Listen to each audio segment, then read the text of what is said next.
Yeah, good morning students. Welcome to my YouTube channel. In this video, I will be discussing on how to find the GCD of two numbers using general method as well as Euclidean's technique.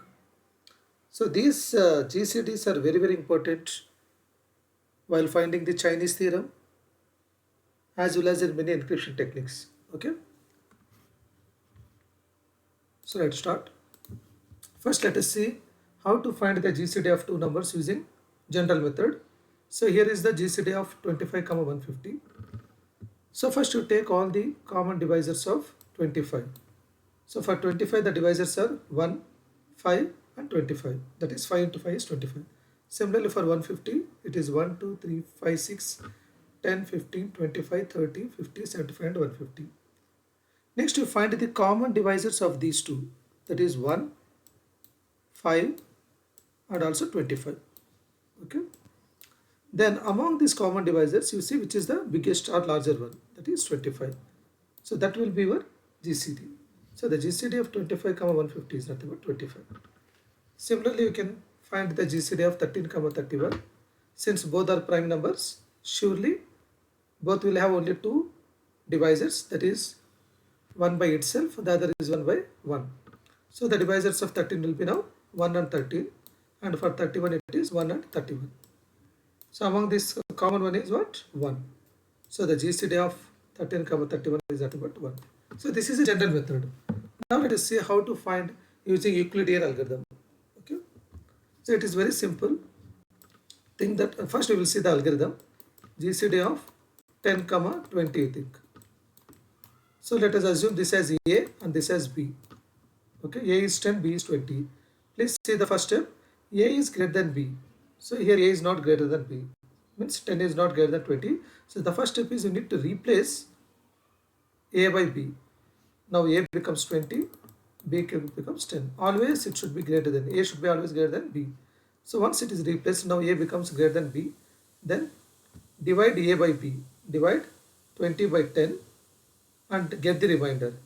If the remainder is greater than 0, just replace A with B, B with remainder, repeat the process again until remainder becomes either 0 or less than 0.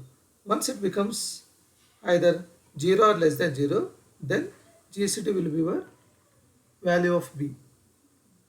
Okay. Now let us see one small example. Find the GCD of 12, 30 using Euclidean's algorithm. Okay. Now if I assume A is 12, B is 30, as per the algorithm, A should be greater than B. So what I will do, I will just replace or swap.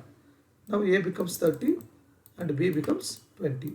Now A is greater than B. Okay.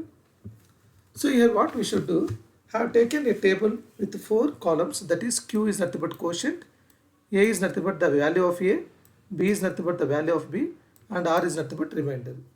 So now A is nothing but 33. Okay, so the B is 33.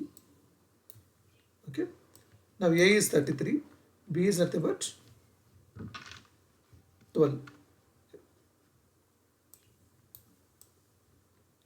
Okay, now what is our first step? Once A is greater than B, you need to divide A by B. So divide 33 by 12.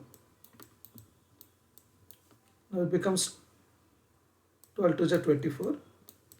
Now it becomes, remainder is 9. So now the remainder is 9. This is nothing but your quotient, which is nothing but 2. So as per the algorithm, if remainder is not greater than 0, so here you can say remainder is greater than 0. Now what you should do? You should replace A with B, B with remainder.